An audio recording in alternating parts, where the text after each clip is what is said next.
बंदी छोड़ सतगुरु रामपाल जी परमेश्वर जी की जय हो। परम पिता परमात्मा सारी सृष्टि के रचनहार कुल मालिक असंख्यों के जगत तीन परवेश सब राजा धीराज आत्मा धार नाथों के नाथ देव के देव महादेव सर्वेश्वर महेश्वर मृत्युंजय अजरो अमर आदि अनादि सनातनी प्रभु जगत पिता जगदीश्वर श्री श्री 1008 की उपाधि के वास्तविक अधिकारी अकाल मूरत सौद स्वरूपी राम वासुदेव सर्वगतम ब्रह्म परम पूज्य प्रथम पूज्य परम संत परम पुरुष परम धनी परम दयालु सत्य कबीर हक्का कबीर अल्लाहु कबीर अल्लाहु अकबर बाखबर अल्लाह ताला जगत के तारणहार जगत के मुक्तिदाता जगत के जगन्नाथ हारे के सहारे हिंदुओं के राम मुसलमानों के अल्लाह सिखों के वाहिगुरु ईसाइयों के मसीह दया के सागर दयानिधि करुणा के सागर करुणानिधि स्वयंभू परिभू संकट मोचन कष्ट हरण मंगल करण दुख भंजन अविगत कबीर निर्विकार निर्विषम परमात्मा अलय अलेख सतगुरु आदि अनादि सतगुरु असली मर्यादा पुरुषोत्तम असली राम असली कृष्ण असली घनश्याम असली मुरारी राजाओं के राजा महाराजाओं के महाराजा शहंशाहों के शहंशाह सम्राटों के सम्राट भगवानों के भगवान अल्लाहों के अल्लाह प्रभुओं के प्रभु मसीहाओं के मसीह सच्चे वाहिगुरु बाबाओं के बाबा पीरों के पीर सेठों के सेठ जगत सेठ सावड़सा सेठ सर्वगुण संपन्न अनंत कोटि कलाओं के स्वामी अनंत कोटि ब्रह्मांडों के नायक योगियों में महायोगी ध्यानियों में महाध्यानी सिद्धों में परम सिद्ध ज्ञानियों में तत्व ज्ञानी ब्रह्म ज्ञानी महाज्ञानी परम ज्ञानी सर्वश्रेष्ठ ज्ञानी विज्ञानी युवा कबीर समर्थ कबीर असमवात अमित ओजा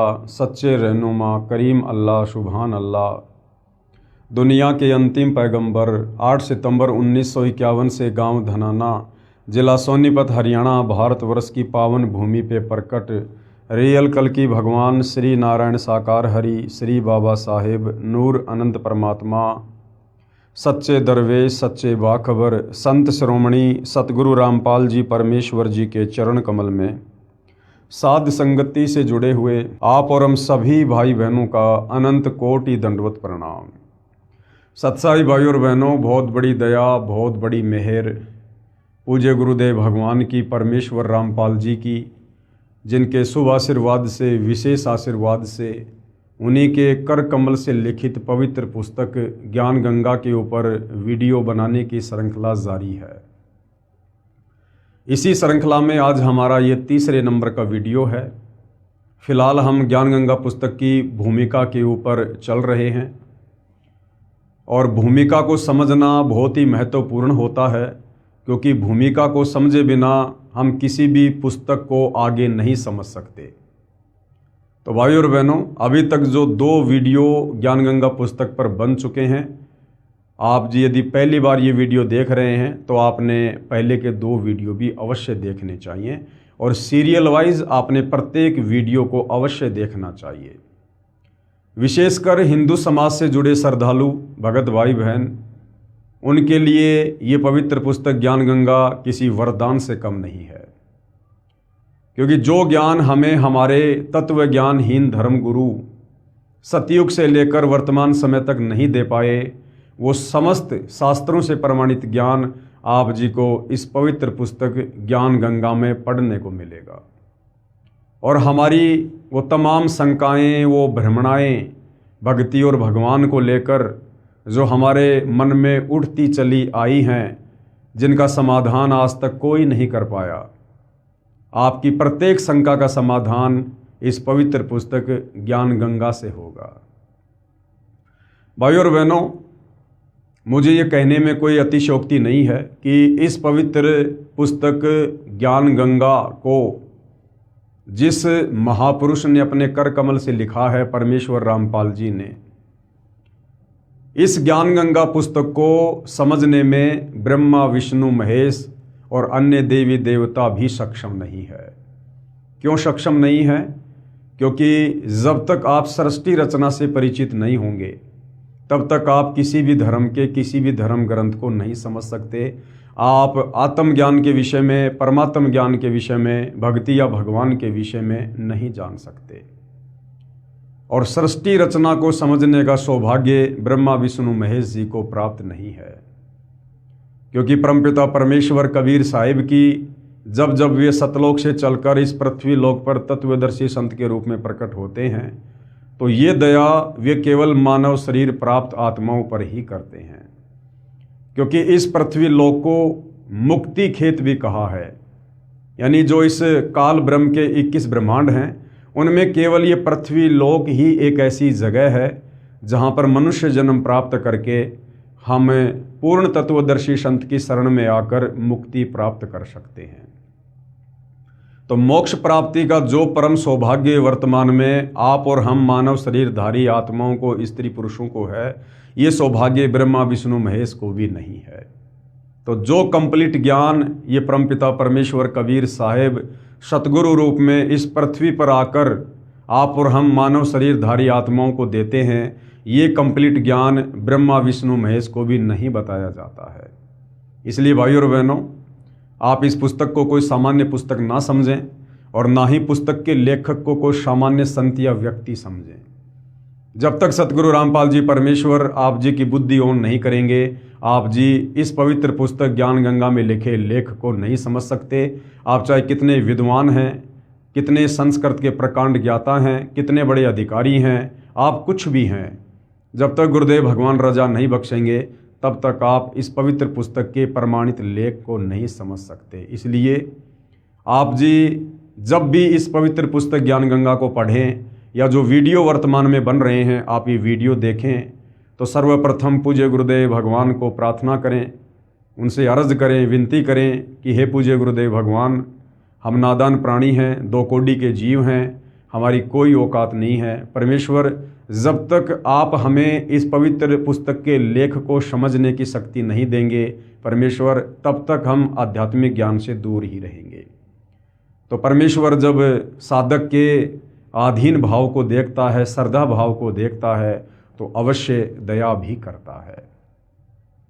तो भाइयों और बहनों, आज इस पवित्र पुस्तक ज्ञान गंगा की भूमिका का तीसरा वीडियो है और इसमें पूज्य गुरुदेव भगवान ने क्या कुछ लिखा है, क्या कुछ कहा है, हमें समझाने का जो है ये सराहनीय प्रयास किया है।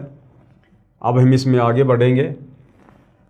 सत्य पुरुष का वर्तमान अवतार, इसके ऊपर हम कल वीडियो बना चुके थे। आज हम आगे बढ़ेंगे।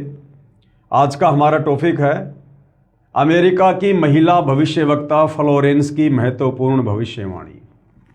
अमेरिका की महिला भविष्यवक्ता फ्लोरेंस की महत्वपूर्ण भविष्यवाणी। परम पूज्य परमेश्वर सतगुरु रामपाल जी को लेकर सदियों पहले बहुत सारे भविष्यवक्ताओं ने, जैसे अमेरिका के न्यू जर्सी शहर की रहने वाली फ्लोरेंस, फ्रांस देश के नास्ट्रेडमस, बाबा वेंगा और भी बहुत सारे जाने माने भविष्यवक्ताओं ने भविष्यवाणियाँ की हैं।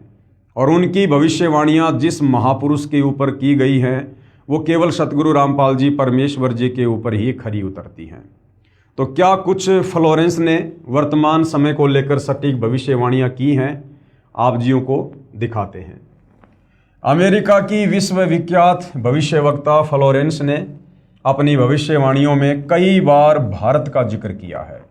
द फॉल ऑफ सेसेशनल कल्चर नाम की अपनी पुस्तक में उन्होंने लिखा है कि सन 2000 आते आते प्राकृतिक संतुलन भयावह रूप से बिगड़ेगा।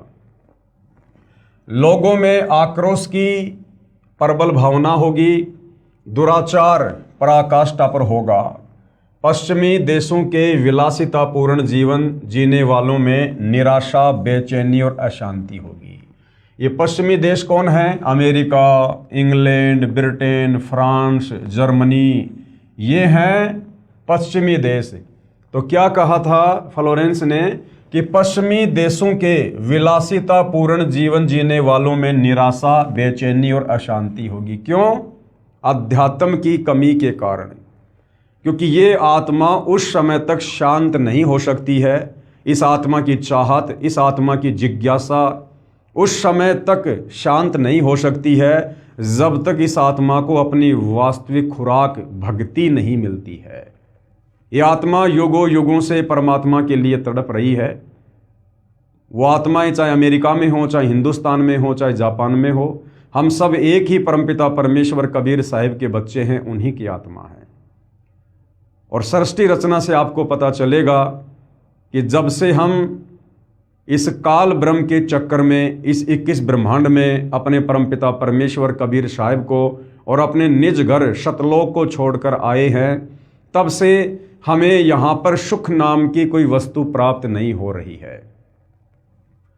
और जब से ये आत्मा सतलोक से आई है तब तक ये उन सुखों की चाहत में भटक रही है।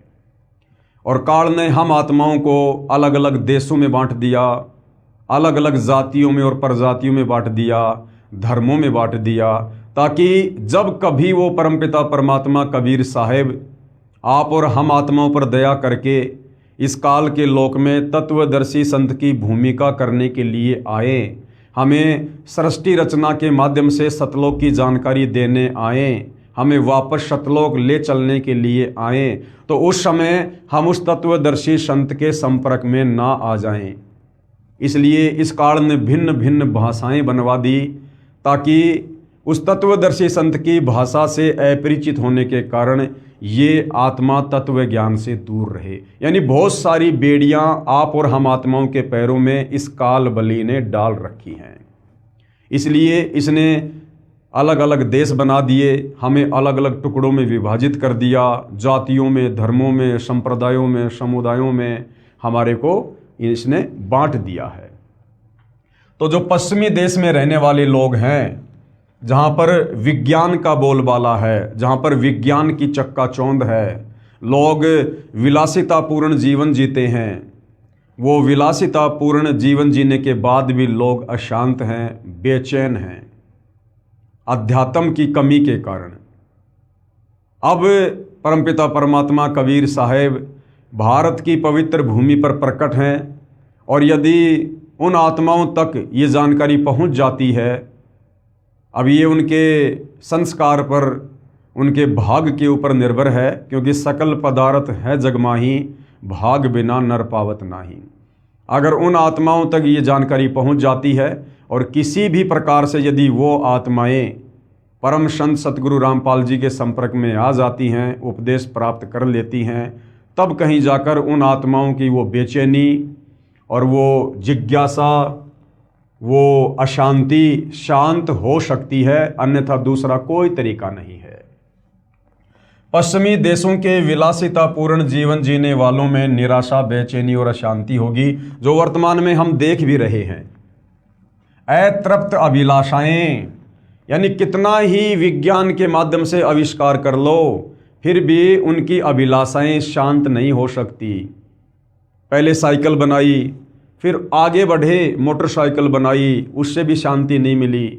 फिर चौपहिया वाहन बनाया, उससे भी शांति नहीं मिली। फिर एरोप्लेन बनाई, उससे भी शांति नहीं मिली। उसके बाद मंगल ग्रह पे जाने की योजना बना रहे हैं, चांद पर इंसान पहुंच चुका है। अर्थात जब तक हम सतलोक नहीं चले जाएंगे तब तक इस काल के 21 ब्रह्मांड में हमारी अभिलाषाएं इसी प्रकार से उबाल खाती रहेंगी। अतृप्त अभिलाषाएं और जोर पकड़ेंगी, जिससे उनमें आपसी कटुता बढ़ेगी, यानी उनका भाईचारा बिगड़ेगा। चारों ओर हिंसा और बर्बरता का वातावरण होगा।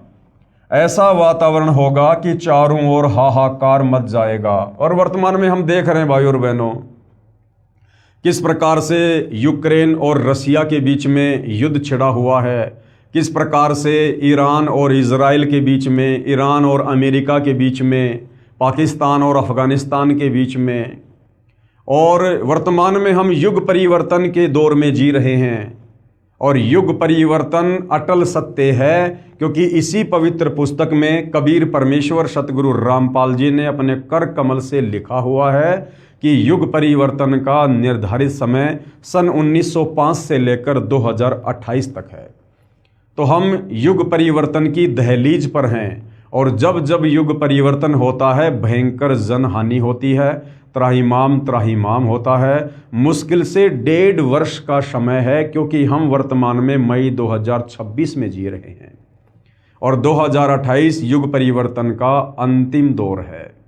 उससे पहले पहले जो तांडव यहाँ पर काल और दुर्गा के द्वारा मचाया जाएगा, शायद आप और हमने पहले कभी कल्पना भी नहीं की होगी।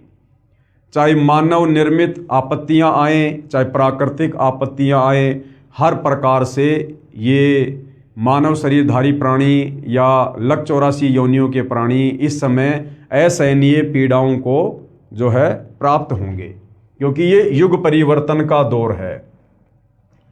लेकिन क्या होगा? लेकिन भारत से उठने वाली एक नई विचारधारा, अब भारत से कौन सी विचारधारा उठेगी भाई? भक्ति की, अध्यात्म की, शास्त्र अनुकूल साधना की, जो विचारधारा सन 1994 से सतगुरु रामपाल जी ने लागू कर रखी है। यानी सन 1994 से सतगुरु रामपाल जी ने अपने यथार्थ तत्व ज्ञान का प्रचार प्रसार करना शुरू किया था। लेकिन भारत से उठने वाली एक नई विचारधारा इस घातक वातावरण को समाप्त कर देगी। वह विचारधारा वैज्ञानिक दृष्टि से सामंजस्य और भाईचारे का महत्व समझाएगी। यानी जो सतगुरु रामपाल जी की अध्यात्म वाली विचारधारा है, वो लोगों को समझाएगी वैज्ञानिक दृष्टि से कि भाई विज्ञान और धर्म में आपस में विरोधाभास नहीं है, विज्ञान और धर्म की कोई टक्कर, कोई मुकाबला नहीं है। अध्यात्म ज्ञान के अभाव में लोग समझ नहीं पा रहे हैं और लोग सोचते हैं कि जो लोग धार्मिक होते हैं वो लोग मूर्ख होते हैं, पागल होते हैं, उन्हें जीवन जीने का नहीं पता होता है। ये विज्ञान को फॉलो करने वाले लोगों का मत होता है। लेकिन असल में विज्ञान का और धर्म का कोई टकराव नहीं होता है, अपितु विज्ञान तो धर्म के आगे ऊंट के मुंह में जीरे के बराबर भी नहीं है, जीरे के बराबर भी। तो सतगुरु रामपाल जी परमेश्वर जी ने हमें यही समझाया है, यही बताया है कि विज्ञान तो इस अध्यात्म को समझने के लिए परमपिता परमेश्वर जी ने दी है। ये विज्ञान अध्यात्म को समझने में सहायक है। विज्ञान से हम धर्म को समझेंगे तो विज्ञान और धर्म का आपस में कोई टकराव किसी भी प्रकार का नहीं है। वह विचारधारा वैज्ञानिक दृष्टि से सामंजस्य और भाईचारे का महत्व समझाएगी। वह यह भी समझाएगी कि धर्म और विज्ञान में आपस में विरोध नहीं है। आध्यात्मिकता की उच्चता और भौतिकता का खोखलापन सबके सामने उजागर करेगी। आध्यात्मिकता की उच्चता यानी भक्ति की शक्ति और भौतिकता का खोखलापन सबके सामने उजागर करेगी। यानी आने वाले समय में जो लोग भगत होंगे, जो भक्ति करेंगे, और भक्ति कौन सी? शास्त्र अनुकूल भक्ति। और शास्त्र अनुकूल भक्ति पूरे विश्व में जगत गुरु तत्वदर्शी सतगुरु रामपाल जी के पास है और कहीं नहीं है। तो आने वाले समय में जो लोग भक्ति करेंगे, नेक नीति से जीवन जिएंगे, सतगुरु की शरण में रहकर मर्यादा में भक्ति करेंगे, वो निरंतर ऊपर की ओर ही उठते चले जाएंगे। वो हर प्रकार की समस्याओं से, पीड़ाओं से, रोग से, कष्टों से, तीन ताप के दुख से दूर होंगे। और जो लोग विज्ञान को ही सब कुछ मानकर विलासितापूर्ण जीवन जी रहे हैं, उन लोगों के जीवन में आने वाले समय में कष्ट ही कष्ट होंगे। आध्यात्मिकता की उच्चता और भौतिकता का खोखलापन सबके सामने उजागर करेगी। मध्यम वर्ग उस विचारधारा से बहुत अधिक प्रभावित होगा। मध्यम वर्ग कौन है? आप और हमारे जैसे लोग, जो ना गरीब हैं ना अमीर हैं, जो ना गरीब हैं ना अमीर हैं, अपना नेक नीति ईमानदारी से मेहनत मजदूरी करके, कोई अपने खेतों में काम करके, छोटा मोटा व्यवसाय करके जो अपना और अपने परिवार का पालन पोषण कर रहा है, उनको कहते हैं मध्यम वर्ग के लोग। तो सबसे पहले आप देख रहे होंगे सतगुरु रामपाल जी की शरण में मध्यम वर्ग के लोग ही आए हैं। मध्यम वर्ग उस विचारधारा से बहुत अधिक प्रभावित होगा। यह वर्ग समाज के सभी वर्गों को अच्छे समाज के निर्माण के लिए उत्प्रेरित करेगा। जिस प्रकार मध्यम वर्ग से आने वाले सतगुरु रामपाल जी के फॉलोअर आज ज्ञान गंगा पुस्तक को हाथ में लेकर सभी लोगों को ज्ञान समझाने की दिशा में आगे बढ़ रहे हैं। एक अच्छे और स्वच्छ समाज का निर्माण करने के लिए बीड़ा उठा रखा है ज्ञान आधार से। यह वर्ग समाज के सभी वर्गों को अच्छे समाज के निर्माण के लिए उत्प्रेरित करेगा। यह विचारधारा पूरे विश्व में चमत्कारी परिवर्तन लाएगी। यही सतगुरु रामपाल जी का ज्ञान, सतगुरु रामपाल जी के द्वारा दी गई शास्त्र अनुकूल सत भक्ति पूरे विश्व को बदल के रख देगी आने वाले समय में। आगे उस फ्लोरेंस ने क्या कहा, मुझे अपनी छठी अतीन्द्रिय शक्ति से यह एहसास हो रहा है कि इस विचारधारा को जन्म देने वाला वह महान संत भारत में जन्म ले चुका है। अब भाइयों और बहनों, ये जितने भी भविष्य वक्ता होते हैं इनको अध्यात्म के विषय में कोई विशेष जानकारी नहीं होती है। ये शास्त्र अनुकूल सत भक्ति से परिचित नहीं होते हैं। ये जो भी कुछ भविष्यवाणी करते हैं ये इनकी अपनी भक्ति कमाई होती है। जब इन्होंने कभी किसी जन्म में, जब इनको मनुष्य जन्म प्राप्त था स्त्री या पुरुष का, और इन्होंने तत्वदर्शी संत की शरण में आकर जैसी भी भक्ति की परंतु ये मोक्ष प्राप्त नहीं करवा पाए, तो उस समय की गई भक्ति के प्रतिफल में, उसके स्वरूप में आगे जब इनको मनुष्य जन्म मिलता है तो पूर्व जन्म की थोड़ी बहुत भक्ति इनके पास में शेष रह जाती है। उस भक्ति के आधार से इस प्रकार के जो ये दर्शन हैं, ये लोग इस प्रकार की भविष्यवाणियां जो है ये करते हैं। वैसे इनको अध्यात्म के विषय में कंप्लीट जानकारी नहीं होती है। मुझे अपनी छठी अतीन्द्रिय शक्ति से यह एहसास हो रहा है कि इस विचारधारा को जन्म देने वाला वह महान संत भारत में जन्म ले चुका है। हालांकि सतगुरु रामपाल जी, परमेश्वर जी, आप और हमारी तरह माँ के गर्भ से एक आम व्यक्ति की तरह जेर में लिपट कर माँ के गर्भ से बाहर नहीं आए हैं, और ना ये कबीर भगवान कभी माँ के गर्भ से जन्म लेता है, क्योंकि परमेश्वर जी की अपनी वाणी है, ना सतगुरु जननी जने जाके माना बाप, पिंड ब्रह्मंड से रहित है ना वहाँ तीनों ताप। अभी आप सतगुरु रामपाल जी के तत्व ज्ञान से अपरिचित हैं। अभी आप पहले उनके ज्ञान को थोड़ा अच्छे से समझिएगा, सत्संग सुनिएगा, फिर जब आप उनके शरण में आकर भक्ति शुरू करेंगे, परमेश्वर आपका ज्ञान योग खोलेंगे, फिर आपको ये सारी बातें समझ में आएंगी कि क्यों तत्वदर्शी संत कभी माँ के गर्भ से जन्म नहीं लेता है। क्योंकि तत्वदर्शी संत की भूमिका, पूर्ण संत की भूमिका, या यूं कहिए जगत गुरु की भूमिका स्वयं कबीर भगवान ही निभाने के लिए धरती पर आते हैं।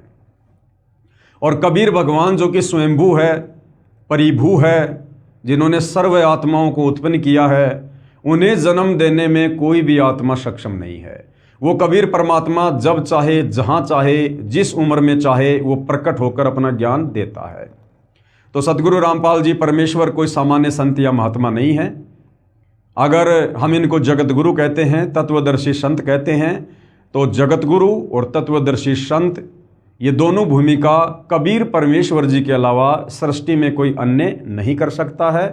ठीक है, परमपिता परमेश्वर की लीलाएं अजब गजब है। आप और हम सामान्य प्राणी इतना जल्दी समझने में सक्षम नहीं हैं, लेकिन यदि हम उनका ज्ञान सुनते रहे, भक्ति करते रहे, तो एक न एक दिन परमेश्वर हमारा ज्ञान योग अवश्य खोलेंगे और हमें ये गुप्त रहस्य भी समझ में आने लगेंगे। वह महान संत भारत में प्रकट हो चुका है और सतगुरु रामपाल जी 8 सितंबर 1951 से प्रकट हैं। उस संत के ओजस्वी व्यक्तित्व का प्रभाव सबको चमत्कृत करेगा। ओजस्वी व्यक्तित्व मतलब जो ज्ञान वो देंगे, जो समाधान वो देश और दुनिया का करेंगे, आने वाले समय में तीसरे विश्व युद्ध को जो रोकेंगे, भारत देश की अन्य देशों के आक्रमण से रक्षा करेंगे, तो इस प्रकार का जो प्रभाव होगा, जो ये चमत्कार होंगे, वो देश और दुनिया को प्रभावित करेंगे। उस संत के ओजस्वी व्यक्तित्व का प्रभाव सबको चमत्कृत करेगा। उसकी विचारधारा अध्यात्म के कम होते जा रहे प्रभाव को फिर से नई स्फूर्ति देगी। चारों ओर आध्यात्मिक वातावरण होगा, यानी घर घर में सतगुरु रामपाल जी की भक्ति होगी, घर घर में सतगुरु रामपाल जी की पूजा होगी। हर व्यक्ति नेक नीति ईमानदारी से अपना जीवन जिएगा, वो स्वयं भी जिएगा और दूसरों को भी जीने देगा। तो एक प्रकार से आध्यात्मिक वातावरण पूरे विश्व में फिर से पनपेगा। संत की विचारधारा से प्रभावित लोग विश्व के कल्याण के लिए पश्चिम की ओर चलेंगे। धीरे धीरे एशिया, यूरोप और अमेरिका पर पूरी तरह छा जाएंगे। यानी इन देशों में सतगुरु रामपाल जी का आने वाले समय में जोरों शोरों से ज्ञान प्रचार होगा। उस संत की विचारधारा से पूरा विश्व प्रभावित होगा और उनके चरण चिन्हों पर चलेगा। यानी जो सतगुरु रामपाल जी की भक्ति मर्यादा हैं, उन मर्यादाओं में रहकर लोग भक्ति करेंगे, अपना जीवन यापन करेंगे। पश्चिमी देश के लोग उन्हें ईसा कहेंगे। पश्चिमी देश के लोग यानी जो ये ईसाई लोग हैं, जो ईसा मसीह को मानते हैं, जब उन्हें सतगुरु रामपाल जी परमेश्वर जी के विषय में पता चलेगा कि तुम्हारा रियल मसीहा धरती पर 8 सितंबर 1951 को प्रकट हो चुका है सतगुरु रामपाल जी के नाम से, तो जो पश्चिमी देशों के लोग हैं वो सतगुरु रामपाल जी को पहचान कर उन्हें अपना मसीहा कहेंगे। मुसलमान उन्हें एक सच्चा रहनुमा, मुसलमान भाई, जब उन्हें पता चलेगा कि वास्तव में हमारा जो पैगंबर है, जो रसूल है, सतगुरु रामपाल जी हैं, तो मुसलमान धर्म के लोग उन्हें सच्चा रहनुमा कहेंगे, अपना अल्लाह कहेंगे। और एशिया के लोग उन्हें भगवान का अवतार मानेंगे। और जो एशिया है, एशिया जो महाद्वीप है जिसमें बहुत सारे देश आते हैं, ये सभी देश सतगुरु रामपाल जी को भगवान कहेंगे, भगवान का अवतार कहेंगे। यानी भगवान खुद ही धरती पर अवतरित होकर आए हैं।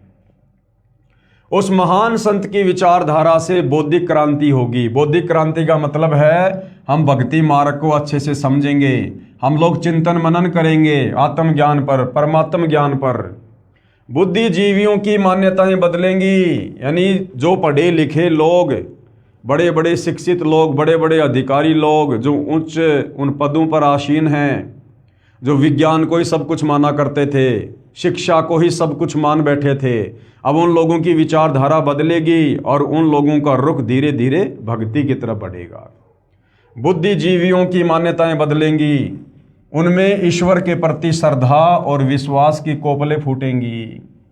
फ्लोरेंस के अनुसार वह संत भारत में प्रकट हो चुका है। फ्लोरेंस के अनुसार जन्म ले चुका है और हम भक्तों के अनुसार प्रकट हो चुका है। वह इस संत से काफी प्रभावित थी।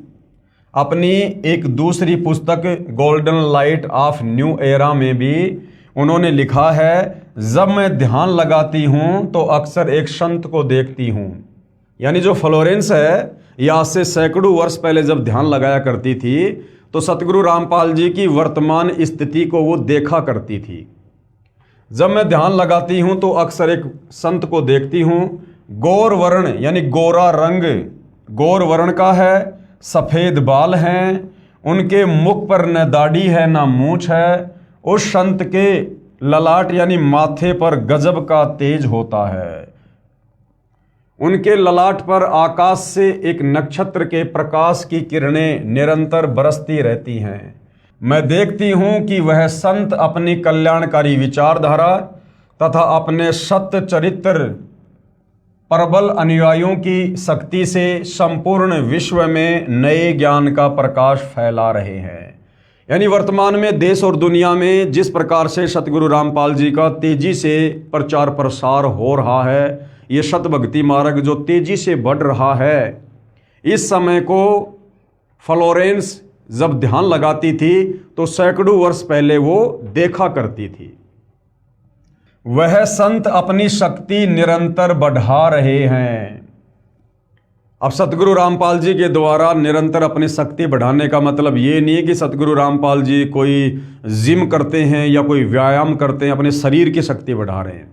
सतगुरु रामपाल जी तो सर्वशक्ति संपूर्ण हैं, इन्होंने अपनी शक्ति बढ़ाने की आवश्यकता नहीं है। यहाँ पर जिस शक्ति की बात फ्लोरेंस ने की है वो है आध्यात्मिक शक्ति। यानी सतगुरु रामपाल जी के भगत जिस प्रकार से सतगुरु रामपाल जी से ज्ञान प्राप्त करके फिर समाज में अन्य लोगों को ज्ञान समझाने की दृष्टि से ज्ञान प्रचार कर रहे हैं, जिस प्रकार सतगुरु रामपाल जी के ज्ञान का प्रचार प्रसार भारत देश सहित अन्य देशों में दिन दोगुना रात चौगुना बढ़ रहा है, यहाँ पर उस शक्ति की बात जो है फ्लोरेंस के द्वारा की गई है। वह संत अपनी शक्ति निरंतर बढ़ा रहे हैं, उनमें इतनी शक्ति है कि वह प्राकृतिक परिवर्तन भी कर सकते हैं। यानी फ्लोरेंस का कहना कि उस महान संत में इतनी शक्ति है कि वो चाहे तो प्राकृतिक परिवर्तन भी कर सकते हैं, वो बाढ़ को भी रोक सकते हैं, वो अतिवृष्टि, अनावृष्टि, ओलावृष्टि या फिर अकाल जैसी स्थिति को भी रोक सकते हैं। यानी किसी भी प्रकार का कोई भी प्राकृतिक परिवर्तन करने में वर्तमान में सतगुरु रामपाल जी सक्षम हैं। उनमें इतनी शक्ति है कि वह प्राकृतिक परिवर्तन भी कर सकते हैं। वह अपना कार्य वैज्ञानिक ढंग से करेंगे, परंतु ये वर्तमान समय कलयुग की बिचली पीढ़ी का है, मोक्ष का प्राइम टाइम है, और इस समय सतगुरु रामपाल जी ने चमत्कार ना करके अपने ज्ञान के माध्यम से आत्माओं को मोक्ष के लिए तैयार करना है। तो वर्तमान में सीधा सीधा चमत्कार ना करके सतगुरु रामपाल जी वैज्ञानिक दृष्टिकोण से चलेंगे। अब जैसे कुछ दिन पहले हरियाणा में बाढ़ आई, लोगों के गांवों में, घरों में, खेतों में पानी भर गया, जनजीवन अस्त व्यस्त होने लगा। लोगों ने सतगुरु रामपाल जी से जो है अर्ज की, प्रार्थना की, तो सतगुरु रामपाल जी ने समर्थ होते हुए और वैज्ञानिक तरीके से काम किया। यानी वैज्ञानिकों को परमात्मा ने जो सद्बुद्धि दी और जो वैज्ञानिक उपकरण बनवाए, उन वैज्ञानिक उपकरणों के माध्यम से, मोटर और पाइप के माध्यम से उन्होंने उन किसानों के खेतों का, घरों का पानी जो है बाहर निकलवाया। यानी वो संत वैज्ञानिक ढंग से अपना काम जो है वो करेगा। उनमें इतनी शक्ति है कि वह प्राकृतिक परिवर्तन भी कर सकते हैं, वह अपना कार्य वैज्ञानिक ढंग से करेंगे। जैसे भाई और बहनों, हम सुना करते थे एक ऋषि का नाम अगस्त्य ऋषि, और उनके बारे में कहा जाता है कि उन्होंने 7 समुद्रों का पानी एक घूंट में पी लिया अपनी सिद्धि से। अब अगर उस अगस्त्य ऋषि की तुलना सतगुरु रामपाल जी से की जाए तो वो अगस्त्य ऋषि और उसकी पावर, उसकी सिद्धियां सतगुरु रामपाल जी के पैर के नाखून के बराबर भी नहीं है। जब वो छोटा सा ऋषि इस प्रकार का चमत्कार कर सकता है, 7 समुद्रों के पानी को मात्र एक घूंट में पी सकता है, तो सतगुरु रामपाल जी के लिए हरियाणा के किसानों का पानी अपनी समर्थता से सुखाने में भला क्या देरी थी। लेकिन ये परमात्मा वर्तमान में इस कलयुग की बिचली पीढ़ी में इस प्रकार के चमत्कार खुल्लम खुल्ला नहीं करेगा, ये वैज्ञानिक तरीके से अपना कार्य करेगा। उनमें इतनी शक्ति है कि वह प्राकृतिक परिवर्तन भी कर सकते हैं, वह अपना कार्य वैज्ञानिक ढंग से करेंगे। उनकी कृपा और प्रयत्नों से मानवीय सभ्यता में नई जागृति आएगी। यानी जिस प्रकार से वर्तमान में आध्यात्मिकता के अभाव के चलते इंसान के व्यवहार में, इंसान के नेचर में, इंसान के चरित्र में जो गिरावट आ चुकी है, वो धीरे धीरे धीरे धीरे वापस अपनी उसी वास्तविक स्थिति पर आएगी। यानी लोगों में फिर से जागृति आएगी, लोग भक्ति मार्ग पर चलेंगे, सही मायने में लोग एक इंसान बनेंगे। उनकी कृपा और प्रयत्नों से मानवीय सभ्यता में नई जागृति आएगी, विश्व के समस्त जन समूह में नई चेतना का संचार होगा, लोक शक्ति का नया रूप उभर कर सामने आएगा। लोक शक्ति का नया रूप, अब ये लोक शक्ति का नया रूप क्या है? यानी इस विश्व में यदि आने वाले समय में किसी महापुरुष को सबसे ज़्यादा अगर समर्थन मिलेगा जनता का, तो केवल सतगुरु रामपाल जी को मिलेगा। लोक शक्ति का एक नया रूप उभर कर सामने आएगा, जो सत्ताधारियों की मनमानियों पर अंकुश लगा देगा। यानी आने वाले समय में सतगुरु रामपाल जी को देश और दुनिया का इतना ज़बरदस्त समर्थन मिलेगा, ये जो सत्ताधारी लोग हैं, जो राजनेता हैं, इनकी मनमानियों के ऊपर अंकुश लग जाएगा। मजबूर हो जाएंगे ये राजनेता सतगुरु रामपाल जी के प्रवचन सुनने के लिए, सतगुरु रामपाल जी से उपदेश लेकर उनकी आज्ञा में रहकर सच्ची नीयत से राज्य करने के लिए। सत्ताधारियों की मनमानियों पर अंकुश लगा देगा। मनोचिकित्सक तथा सम्मोहन कला के विश्व प्रसिद्ध ज्ञाता डॉक्टर मोरे बर्नस्टीन की फ्लोरेंस से अच्छी दोस्ती थी। एक बार फ्लोरेंस ने उनसे भी कहा था, डॉक्टर, वह समय बड़ी तेजी से नजदीक आ रहा है जब सत्ता लोलुप राजनेताओं की अपेक्षा आप जैसे समाज सेवकों की बातें समाज अधिक ध्यान से सुनेगा। 21वीं सदी के आते आते यानी सन 2000 के आते आते एक नई विचारधारा पूरे विश्व को प्रभावित करेगी। कौन सी विचारधारा? अध्यात्म की विचारधारा। सतगुरु रामपाल जी की भक्ति वाली विचारधारा पूरे विश्व को प्रभावित करेगी। हर राष्ट्र में सत्य चरित्र धार्मिक लोगों का संगठन लोगों के दिमाग में बैठी गलत मान्यताओं को बदल देगा। ये विचारधारा भारत से प्रस्फुटित होगी, यानी इस विचारधारा का जन्म भारत देश से होगा, वहीं से पूरे विश्व में फैलेगी। मैं उस पवित्र स्थान पर एक प्रचंड तपस्वी को देख रही हूं। यानी जो फ्लोरेंस थी वो सतगुरु रामपाल जी के विषय में कह रही है कि मैं उस पवित्र स्थान पर यानी सतलोक आश्रम बरवाड़ा उस बहन को उस समय अपनी ध्यान अवस्था में दिखाई दे रहा था, जहां बैठकर सतगुरु रामपाल जी देश और दुनिया को आध्यात्मिक ज्ञान दे रहे थे। मैं उस पवित्र स्थान पर एक प्रचंड तपस्वी को देख रही हूं जिसका तेज बड़ी तेजी से फैल रहा है, यानी उनका ज्ञान बड़ी तेजी से फैल रहा है। मनुष्य में सोए देवत्व को जगाने तथा धरती का स्वर्ग जैसा बनाने के लिए वह संत दिन रात प्रयत्न कर रहे हैं, सत्संग कर करके, अपने भक्तों के माध्यम से ज्ञान प्रचार करवा करवा के। एक पत्रकार ने सन 1964 में फ्लोरेंस से पूछा था कि क्या वह दुनिया का भविष्य बता सकती है, तो फ्लोरेंस ने इसके जवाब में कहा था, 1970 की शुरुआत व्यापक उथल पुथल के साथ होगी। 1989, 1980 के बाद ऐसे ऐसे भूकंप आएंगे कि न्यू जर्सी का कुछ हिस्सा तथा यूरोप और एशिया के कई देशों के स्थान भूकंप से नष्ट हो जाएंगे, और इसकी प्रत्येक भविष्यवाणी आज तक सही सिद्ध हुई है। कुछ हिस्से जलमग्न भी हो जाएंगे। तीसरा विश्व युद्ध का आतंक सबके दिमाग में बैठ जाएगा। अब वो समय आ गया है भाई और बहनों, जिस प्रकार से एक देश दूसरे देश का दुश्मन बनकर बैठा है। दुनिया तीसरे विश्व युद्ध के मुहाने पर खड़ी है। लोगों के दिमाग में तीसरे विश्व युद्ध का आतंक बैठ चुका है। ये वर्तमान समय के लिए उसने ये भविष्यवाणी की है। तीसरे विश्व युद्ध का आतंक सबके दिमाग में बैठ जाएगा और वे इस युद्ध की तैयारी करेंगे। लेकिन भारतीय राजनेता अपने प्रभाव और बुद्धि से तीसरे विश्व युद्ध को टालने में सफल हो जाएंगे। लेकिन भारतीय राजनेता, अब ये राजनेता कौन होंगे? ये राजनेता वही होंगे जो सतगुरु रामपाल जी से उपदेश प्राप्त करके फिर सतगुरु रामपाल जी की नियम और मर्यादाओं में रहकर राज्य करेंगे, और सतगुरु रामपाल जी से सलाह मशवरा करके उनकी आज्ञा लेकर और उनके बताए अनुसार फिर वो राजनेता जो भगत ही होंगे वो तीसरे विश्व युद्ध को रोकने में सफल होंगे। लेकिन भारतीय राजनेता अपने प्रभाव और बुद्धि से तीसरे विश्व युद्ध को टालने में सफल हो जाएंगे। तीसरे विश्व युद्ध के शुरू होने तक भारत के शासन की बागडोर आध्यात्मिक प्रवृत्ति के लोगों के हाथ में होगी। तीसरा विश्व युद्ध जो अपने पीक टाइम पर होगा, उस समय जो भारतीय राजनीति में जो राजनेता होंगे, प्रधानमंत्री होगा, मुख्यमंत्री होगा, राष्ट्रपति होगा, ये सब सतगुरु रामपाल जी की शरण में होंगे।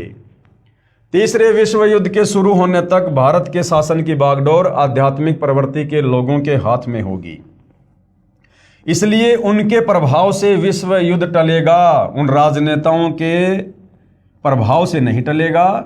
वो राजनेता केवल भगत होंगे। सतगुरु रामपाल जी जैसा भी दिशा निर्देश देंगे और सतगुरु रामपाल जी के आशीर्वाद से, उनकी शक्ति से वो विश्व युद्ध जो है वो टलेगा।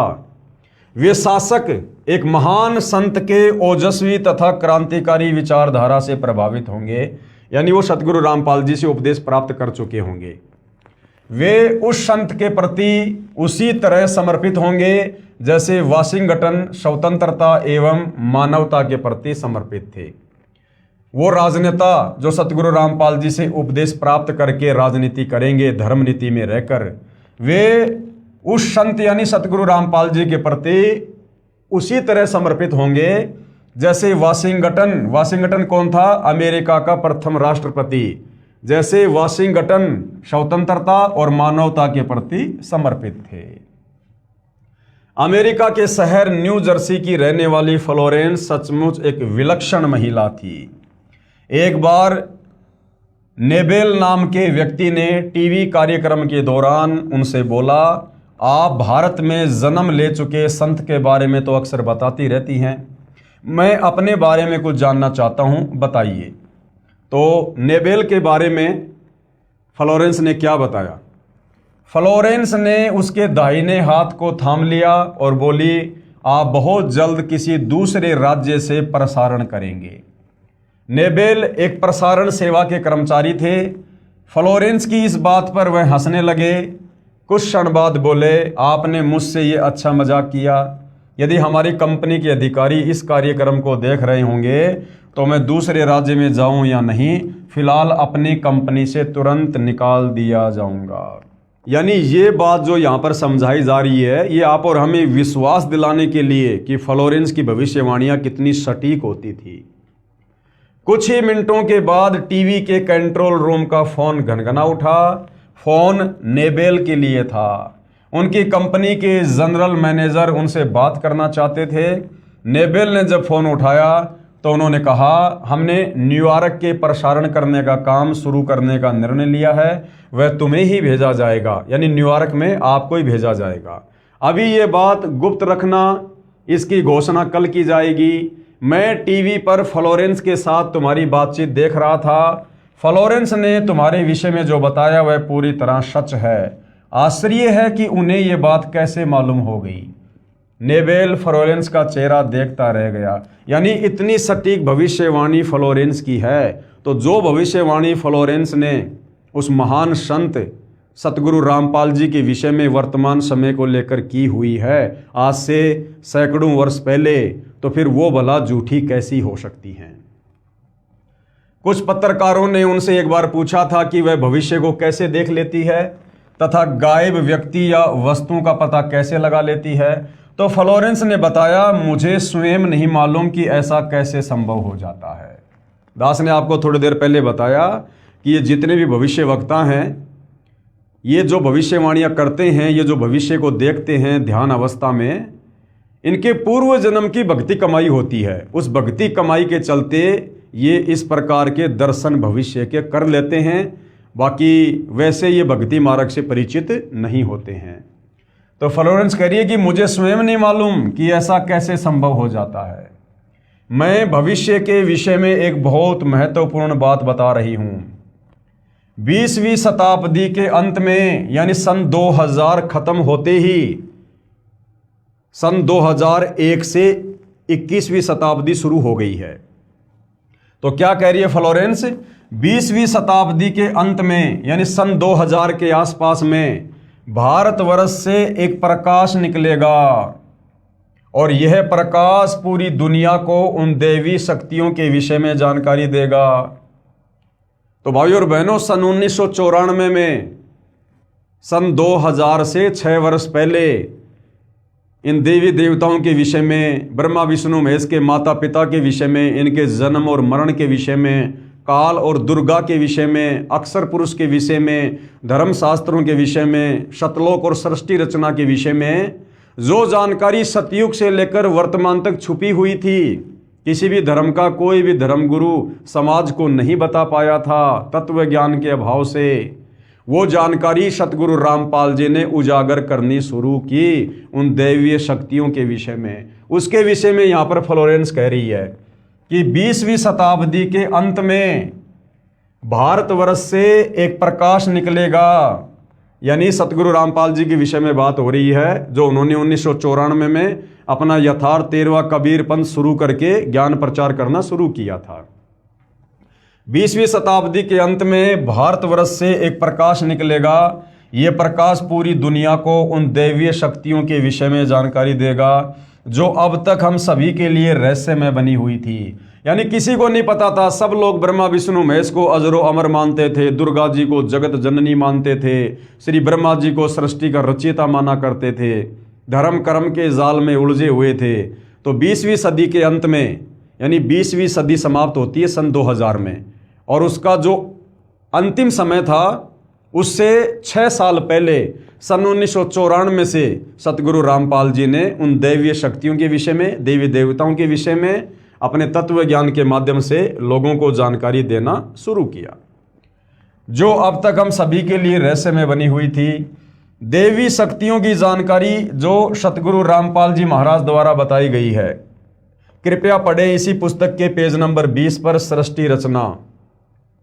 एक दिव्य महापुरुष द्वारा ये प्रकाश पूरे विश्व में फैलेगा। ये अध्यात्म वाला, भक्ति मार्ग वाला एक दिव्य महापुरुष यानी सतगुरु रामपाल जी के द्वारा ये प्रकाश, अध्यात्म का प्रकाश पूरे विश्व में फैलेगा। वह सभी को सत मार्ग पर चलने की प्रेरणा देगा, भक्ति मार्ग पर चलने की प्रेरणा देगा। समस्त दुनिया में एक नई सोच की ज्योति फैलेगी। जब मैं ध्यान अवस्था में होती हूँ तो अक्सर ये दिव्य महापुरुष मुझे दिखाई देते हैं। यानी सतगुरु रामपाल जी का वर्तमान स्वरूप फ्लोरेंस को सैकड़ों वर्ष पहले ध्यान अवस्था में ज्यों का त्यों दिखाई दिया करता था। अब भाइयों और बहनों, ये भविष्यवक्ता हैं कौन? आम आदमी को क्यों भविष्य दिखाई नहीं देता? आम आदमी क्यों भविष्यवाणी नहीं करता? अब ये फ्लोरेंस, बाबा वेंगा, नास्ट्राडामस, ये कौन आत्माएं हैं? जैसे वर्तमान में परमात्मा धरती पर हैं सतगुरु रामपाल जी के नाम से। ये कलयुग की बिचली पीढ़ी का समय है। दुनिया को तो हालांकि ये पता ही नहीं कि कलयुग की बिचली पीढ़ी क्या होती है।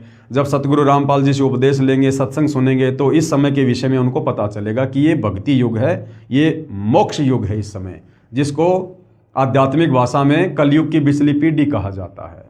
तो इस कलयुग की बिचली पीढ़ी में जो भगत भाई बहन पूर्ण मर्यादा में रहकर, समस्त मंत्र प्राप्त करके, अपने धर्म कर्म में रहकर, पतिव्रता पद पर रहकर, गुरु को परमेश्वर मानकर आजीवन भक्ति करके जो सतलोक चले जाएंगे, उनका तो मोक्ष हो जाएगा। और जो आत्माएं भक्ति करते करते किसी न किसी कारण से मोक्ष प्राप्त नहीं कर पाएंगी, फिर उन आत्माओं के इस प्रकार के जन्म होते हैं। वही आत्मा फिर आगे चलकर भविष्य वक्ता बनती हैं, देवी देवता बनते हैं, साधु संत महात्मा बनते हैं, ऋषि बनते हैं, गोरखनाथ जैसे बनते हैं। फिर ये आत्माएं होती हैं। और इस कलयुग की बिचली पीढ़ी में वर्तमान समय में जो भक्ति हम कर रहे हैं, और ये भक्ति हमारे अंतःकरण में जमा हो जाती है, और यदि हम पार नहीं हो पाते हैं तो ये भक्ति काफ़ी लंबे समय तक ये चलती है, इतनी जल्दी ये खर्च नहीं होती है। तो जब कभी उस आत्मा को मनुष्य जन्म मिलता है और यदि उसकी भक्ति सुरक्षित है, तो उस भक्ति के प्रभाव से फिर वो इस प्रकार से भविष्य बताना शुरू कर देता है। तो फ्लोरेंस भी उन्हीं आत्माओं में से एक थी। अक्सर ये दिव्य महापुरुष मुझे दिखाई देते हैं। फ्लोरेंस ने बार बार इस संत या दिव्य महापुरुष का जिक्र किया है। साथ ही यह भी बताया है कि उत्तरी भारत के एक पवित्र स्थान पर वह मौजूद है। जो हरियाणा है वो भारत के मानचित्र में वो एक उत्तरी राज्य है। तो क्या कह रही है कि उत्तरी भारतवर्ष के एक पवित्र स्थान पर वह मौजूद है, यानी सतलोक आश्रम बरवाड़ा, वो जगह उस फ्लोरेंस को उस समय दिखाई दे रही थी। सजनों, उपरोक्त भविष्यवाणी तथा वर्तमानवाणी है जो परम संत रामपाल जी महाराज पर खरी उतरती है, यानी सतगुरु रामपाल जी भगवान पर यह वाणी खरी उतरती है, तथा इसी का समर्थन अन्य भविष्यवाणियां भी करती हैं जो आगे लिखी हैं। वो भी हम देखेंगे इसी पुस्तक में। आगे हम इस पवित्र पुस्तक ज्ञान गंगा में बढ़े। भाई बाले वाली जन्म साखी में प्रमाण है, यानी वर्तमान में सतगुरु रामपाल जी ही वो महापुरुष है, वो परम संत है, जगत गुरु है, जो दुनिया का उद्धार करेंगे और इस आध्यात्मिक शक्ति को, आध्यात्मिक चेतना को पूरे विश्व में फैलाएंगे। ये भाई बाले वाली जन्म साखी में भी इसका जो है ये प्रमाण है। एक महापुरुष के विषय में भाई बाले वाली जन्म साखी में भगत प्रहलाद की भविष्यवाणी। ये भाई बाला कौन था? भाई बाला और मर्दाना ये आदरणीय नानक जी के भगत थे। ये ज़्यादातर समय ये नानक जी के साथ में रहा करते थे। तो भाई बाले वाली जन्म साखी में प्रमाण, भाई बाले वाली जन्म साखी में लिखा गया विवरण स्पष्ट करता है कि सतगुरु रामपाल जी महाराज ही वह अवतार हैं जिन्हें परमेश्वर कबीर जी तथा संत नानक जी के पश्चात पंजाब की धरती पर अवतरित होना था। अवतरित होना था, एक होता है अवतार, एक होता है अवतरित होना। अवतार होता है किसी आत्मा को भेजा जाता है, उसको अवतार कहते हैं। जैसे विष्णु लोक जी से जो आत्माएं यहाँ आती है, अवतार धारण करती हैं, उनको अवतार कहा जाता है। और अवतरित का मतलब होता है खुद वो माँ शक्ति धरती पर प्रकट हो, उसको अवतरित होना कहते हैं। तो कबीर परमेश्वर सतगुरु रामपाल जी स्वयं सतलोक से चलकर 8 सितंबर 1951 को भारत की पवित्र भूमि पर अवतरित हुए हैं। तो क्या कहा था? जिन्हें परमेश्वर कबीर जी तथा संत नानक जी के पश्चात पंजाब की धरती पर अवतरित होना था। और सतगुरु रामपाल जी 8 सितंबर 1951 को पंजाब की धरती पर ही सतलोक से चलकर सीधे उतरे हैं, प्रकट हुए हैं, अवतरित हुए हैं। सतगुरु रामपाल जी महाराज 8 सितंबर 1951 को गांव धनाना, जिला सोनीपत, हरियाणा प्रांत, उस समय पंजाब प्रांत, क्योंकि 8 सितंबर 1951 को जिस समय सतगुरु रामपाल जी भारतवर्ष की पवित्र भूमि पर अवतरित हुए, उस समय हरियाणा राज्य नहीं बना था। सन 1951 में हरियाणा राज्य का जन्म नहीं हुआ था। उस समय ये हरियाणा का क्षेत्र ये पंजाब के अंतर्गत था। 8 सितंबर 1951 को गांव धनाना, जिला सोनीपत, हरियाणा प्रांत, उस समय पंजाब प्रांत, भारत की पवित्र धरती पर श्री नंदराम जाट के घर जाटवरण में श्रीमती इंदिरा देवी के घर पर प्रकट हुए। हालांकि यहाँ पर लेखक के द्वारा लिखा है श्रीमती इंदिरा देवी की कोख से जन्मे, जबकि भाइयों और बहनों सतगुरु के विषय में परिभाषा है, परमेश्वर की अमर वाणी है, ना सतगुरु जननी जने, जननी यानी माँ और जने यानी पैदा होना। अगर कोई सतगुरु है वास्तव में तो सतगुरु केवल कबीर साहिब है। कबीर साहिब के अलावा इस धरती पर कोई सतगुरु की भूमिका कर ही नहीं सकता। और सतगुरु के विषय में क्या है? ना सतगुरु जननी जने, जाके माना बाप, पिंड ब्रह्मंड से रहित है, ना वहाँ तीनों ताप। तो जब आप इस अध्यात्म में धीरे धीरे आगे बढ़ेंगे, हमारी बुद्धि का विकास होगा, तो हमें सतगुरु की परिभाषा भी समझ में आएगी। फिलहाल आप जन्म लेना कह सकते हैं, क्योंकि फिलहाल आप जी अध्यात्म से अच्छे से परिचित नहीं हैं। लेकिन जब आप उपदेश लेकर इस ज्ञान की गहराई में जाओगे तो आपको सतगुरु की परिभाषा समझ में आने लगेगी। श्रीमती इंदिरा देवी के घर प्रकट हुए। इस विषय में जन्म साखी भाई बाले वाली हिंदी वाली में, जिसके प्रकाशक हैं भाई जवार सिंह, कृपाल सिंह एंड कंपनी, पुस्तकां वाले, बाजार माई सेवा, अमृतसर पंजाब, तथा पंजाबी वाली के प्रकाशक हैं भाई जवार सिंह, कृपाल सिंह, पुस्तकां वाले गली 8 बाग, रामानंद, अमृतसर पंजाब। क्या लिखा इसमें? इसमें लिखा अमर लेख इस प्रकार है। एक समय भाई बाला तथा मर्दाना को साथ लेकर सतगुरु नानक देव जी भगत प्रहलाद जी के लोक में गए, जो पृथ्वी से कई लाख कोस दूर अंतरिक्ष में है। प्रहलाद ने कहा कि हे नानक जी, आपको परमात्मा ने दिव्य दृष्टि दी तथा कलयुग में बड़ा भगत बनाया है। आपका कलयुग में बहुत प्रताप होगा। यहाँ पर यानी मुझ प्रहलाद के लोक में पहले कबीर जी आए थे। भगत प्रहलाद बता रहा है नानक जी को कि आपसे पहले मेरे लोक में कबीर जी आए थे, या आज आप आए हो, एक और आएगा। सतगुरु रामपाल जी की तरफ संकेत है, एक और आएगा जो आप दोनों जैसा ही महापुरुष होगा। इन तीनों के अलावा यहाँ मेरे लोक में कोई नहीं आ सकता। भगत बहुत हो चुके हैं, आगे भी होंगे, परंतु यहाँ मेरे लोक में वही पहुंच सकता है जो इन जैसी महिमा वाला होगा, और कोई नहीं। इसलिए इन तीनों के अतिरिक्त यहाँ कोई नहीं आ सकता। मर्दाने ने पूछा कि हे भगत प्रहलाद जी, कबीर जी तो जुलाहा थे, यानी कबीर परमात्मा जब 650 साल पहले बनारस के काशी में आए तो जिन अच्छी आत्माओं को उन्होंने अपनी परवरिश के लिए निमित्त बनाया, नीरू और नीमा को, वो जुलाहे का कार्य किया करते थे।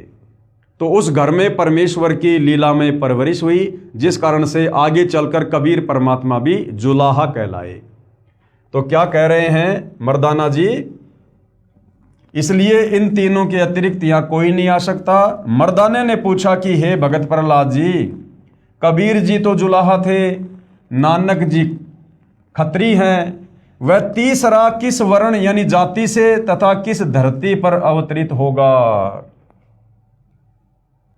भगत प्रहलाद ने कहा, भाई सुन, नानक जी के सचखंड जाने के सैकड़ों वर्ष पश्चात पंजाब की धरती पर और जाट वर्ण में जन्म लेगा, यानी अवतरित होगा, प्रकट होगा, तथा उसका प्रचार क्षेत्र बरवाला होगा। लेख समाप्त। अब यहां पर गुरुदेव भगवान कह रहे हैं, विवेचन कीजिए। सतगुरु रामपाल दास जी महाराज वही अवतार हैं जो अन्य परमाणु के साथ साथ जन्म साखी में लिखे वर्णन पर खरे उतरते हैं। जन्म साखी में 100 वर्ष के पश्चात लिखा है, यहां पर सैकड़ों वर्ष पश्चात कहा गया था, जिसको पंजाबी भाषा में लिखते समय 100 वर्ष ही लिख दिया गया।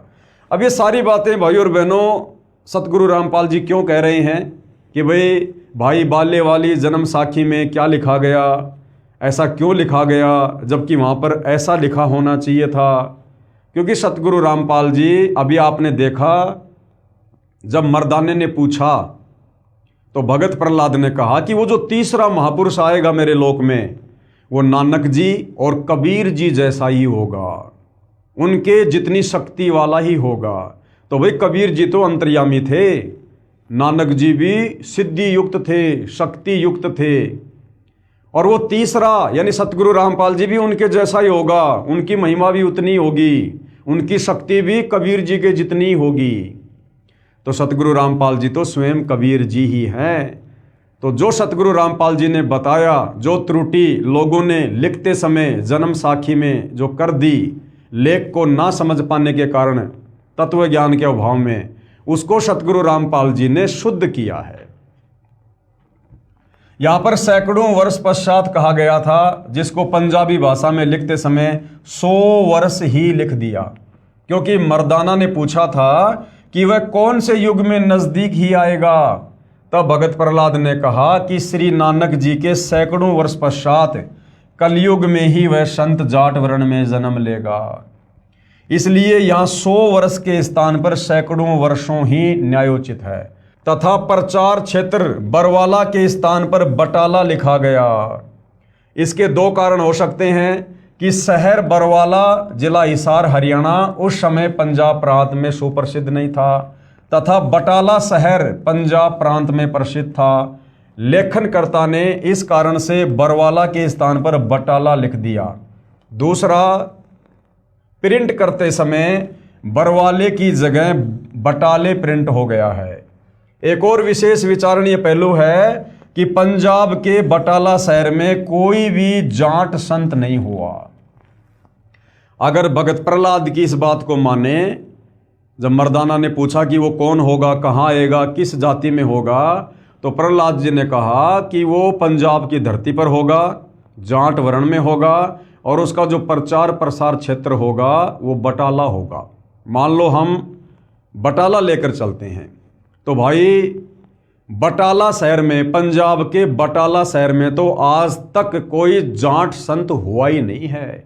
तो यहाँ पर जो बटाला है, यहाँ पर बरवाला बोला गया था, जो लेखनकर्ता ने अपनी अज्ञानता कह लीजिए, क्योंकि उस समय बरवाला शहर इतना ज़्यादा सुप्रसिद्ध नहीं था, इसलिए उसने बटाला लिख दिया, लेकिन असल में ये क्या है, बरवाला। एक और विचारणीय पहलू है कि पंजाब के बटाला शहर में कोई भी जाट संत नहीं हुआ है जो इन महापुरुषों परमेश्वर कबीर देव जी व श्री नानक देव जी के समान महिमावान तथा इनके समान ज्ञानवान हुआ हो। इस आधार से तथा अन्य परमाणु के आधार से तथा इस जन्म साखी के आधार से स्पष्ट है कि वह तीसरे महापुरुष सतगुरु रामपाल जी महाराज हैं। कौन है वह तीसरा महापुरुष? परम संत सतगुरु रामपाल जी। अब देखो भाई और बहनों, बहुत सारी बातें हैं। आज हमें पता चल गया कि सतगुरु रामपाल जी स्वयं कबीर परमात्मा हैं, जानी जान है, अंतर्यामी है, सर्व ब्रह्मांडों के रचयिता हैं। और भगत प्रहलाद ने सतगुरु रामपाल जी की जो तुलना है वो नानक जी और जो है कबीर जी से की है कि वो जो तीसरा संत होगा वो भी इन दोनों के जैसा महिमावान होगा, शक्ति संपन्न होगा। अब भाइयों और बहनों, ये अध्यात्म है, भक्ति मार्ग है, ये धीरे धीरे समझ में आएगा। कबीर परमात्मा के बराबर और दूसरा कोई सृष्टि में नहीं हो सकता। तो नानक जी की जो भूमिका थी वो भी कबीर परमात्मा ने ही निभाई थी। नानक जी कबीर जी के समकालीन थे। नानक जी ने बनारस के काशी में जाकर कबीर जी को अपना गुरु धारण किया था। जब कबीर परमात्मा बेई नदी पर आदरणीय नानक जी को मिले, उस समय तक नानक जी श्री ब्रह्मा, श्री विष्णु आदि की भक्ति किया करते थे, गीता जी का पाठ किया करते थे। एक समय नानक जी बेई नदी पर स्नान करने गए।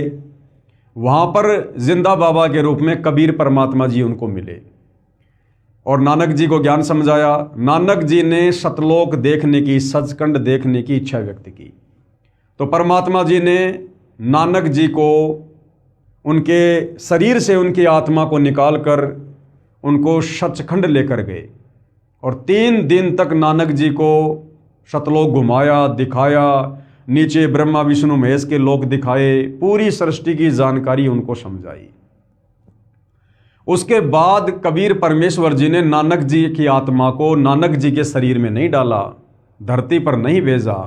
ये सूक्ष्म ज्ञान है। कबीर परमात्मा ने नानक जी की आत्मा को मिनी सतलोक में बैठा दिया और स्वयं नानक जी का रूप धारण किया। ये परमात्मा किसी और का शरीर काम में नहीं लेता है, किसी और का चोला काम में नहीं लेता है। नानक जी के वास्तविक शरीर को परमेश्वर जी ने नष्ट कर दिया। ये तो सेकंडों का काम है, परमेश्वर का क्षण भर का काम है। और वैसी as it is same to same Nanak ji की देह बनाई और परमेश्वर जी ने फिर उस देह में आगे चलकर ये सारे के सारे चमत्कार किए। देश और दुनिया को लग रहा था कि नानक जी ने चमत्कार किए, नानक जी ने इतनी सारी ये सिद्धियां दिखाई, जबकि भाइयों और बहनों, बेई नदी से सचखंड जाने के बाद नानक जी का किसी प्रकार का कोई रोल नहीं रहता है। उसके बाद सारा का सारा खेल कबीर परमात्मा जी अपने हाथ में ले लेते हैं। महिमा श्री नानक जी की बनती चली गई और कार्य, चमत्कार, सिद्धियां सब कुछ कबीर परमात्मा जी ने दिखाई। तो कबीर परमात्मा जी कहो चाहे सतगुरु रामपाल जी कहो, इन्होंने ही बाला और मर्दाना को नानक जी के रूप में भगत प्रहलाद के लोक के दर्शन करवाए। वह तीसरे महापुरुष सतगुरु रामपाल जी महाराज हैं। क्योंकि भाइयों और बहनों, कबीर परमात्मा के समकालीन कोई नहीं है, उनके बराबर कोई नहीं हो सकता, उनके जैसा भी कोई नहीं हो सकता। तो मर्दाना जी यहाँ पर कह रहे हैं कि नानक जी और कबीर जी के बराबर होगा वो तीसरा संत जो पंजाब की धरती पर होगा, जाट जाति में होगा। अर्थात ये सारे के सारे खेल, चाहे काशी के बनारस में जुलाही की भूमिका करना हो, ये कबीर परमात्मा जी ने की। नानक जी के रूप में बहुत सारे चमत्कार करना हो, ये भी कबीर परमात्मा जी ने किया। और आज धरती पर पुनः 8 सितंबर 1951 को वही कबीर परमात्मा सतगुरु रामपाल जी के नाम से धरती पर अवतरित हैं। तो वह तीसरे महापुरुष सतगुरु रामपाल जी महाराज हैं तथा इनका आध्यात्मिक ज्ञान भी इन दोनों महापुरुषों परमेश्वर कबीर जी तथा श्री नानक देव जी से मेल खाता है। आप देखेंगे दोनों फोटोकॉपी, जो जन्म साखी भाई बाले वाली जो कि एक पंजाबी भाषा में है तथा दूसरी हिंदी है जो कि पंजाबी भाषा से ही अनुवादित है। इसमें कुछ लेख ठीक नहीं लिखा है। जैसे पंजाबी भाषा में लिखा है कि जो इस जीहा कोई होवेगा ता एथे पहुँचेगा, होर दा एथे पहुँचण दा कम नहीं। परंतु हिंदी वाली जन्म साखी में यह विवरण नहीं है, जो बहुत महत्वपूर्ण है। इससे सिद्ध है कि लिखते समय कुछ लेख बदल जाता है, फिर भी ढेर सारे प्रमाण हैं जो इस पुस्तक में अन्य महापुरुषों के द्वारा सतगुरु रामपाल जी महाराज के विषय में कहे गए हैं, वे भी इसी को प्रमाणित करते हैं। विशेष यदि कोई ये कहे कि जन्म साखी में लिखी व्याख्या संत गरीबदास जी गांव छुड़ानी वाले के लिए है, यानी भाई बाल्य वाली जन्म साखी में जो कहा गया ना कि वो जो संत होगा वो जाट जाति में होगा, पंजाब की धरती पर होगा, तो यहाँ पर शंका समाधान किया जा रहा है कि कोई ये ना सोचे कि ये आदरणीय गरीबदास जी के विषय में जो कि जाट जाति में थे, गांव छुड़ानी में थे, छुड़ानी भी उस समय जो है वो पंजाब की ही वो धरती पर था, तो कोई ये मन में शंका ना कर ले कि यहाँ पर भगत प्रहलाद ने जाट जाति का वर्णन, पंजाब की धरती पर आने का वर्णन आदरणीय गरीबदास जी के लिए किया होगा। यदि कोई ये कहे कि जन्म साखी में लिखी व्याख्या संत गरीबदास जी गांव छुड़ानी वाले के लिए है, क्योंकि वे भी जाट जाति से थे तथा छुड़ानी गांव भी पहले पंजाब प्रांत के अंतर्गत आता था, ये भी उचित नहीं लगती, क्योंकि संत गरीबदास जी ने अपनी अमृतवाणी असुर निकंदन रमेणी में कहा है कि सतगुरु दिल्ली मंडल आईसी, सूती धरनी सुम जगाईसी। आदरणीय गरीबदास जी ने तो खुद ही क्लियर कर दिया कि भैया वो संत मैं नहीं हूं जिसके विषय में भगत प्रहलाद ने मर्दाने को बताया था, क्योंकि आदरणीय गरीबदास जी को कबीर परमात्मा जिंदा महात्मा के रूप में मिले थे और उसके बाद उनको शतलोक दिखाया, उनका ज्ञान योग खोला, तो आदरणीय गरीबदास जी ने 5वें वेद सूक्ष्म वेद की रचना की, जिसको सदग्रंथ साहिब कहते हैं, जिस सदग्रंथ साहिब का सभी सतलोक आश्रमों में 3 दिन का पाठ होता है। तो उसी सदग्रंथ साहिब में से सतगुरु रामपाल जी ने जो हमें त्रिकाल संध्या दी है, सुबह का नित्य नियम, दोपहर की रमेणी, शाम की संध्या आरती, तो दोपहर की रमेणी को क्या कहते हैं? असुर निकंदन रमेणी, यानी दोपहर में हम भाई बहन जो आरती करते हैं उसको असुर निकंदन रमेणी कहते हैं।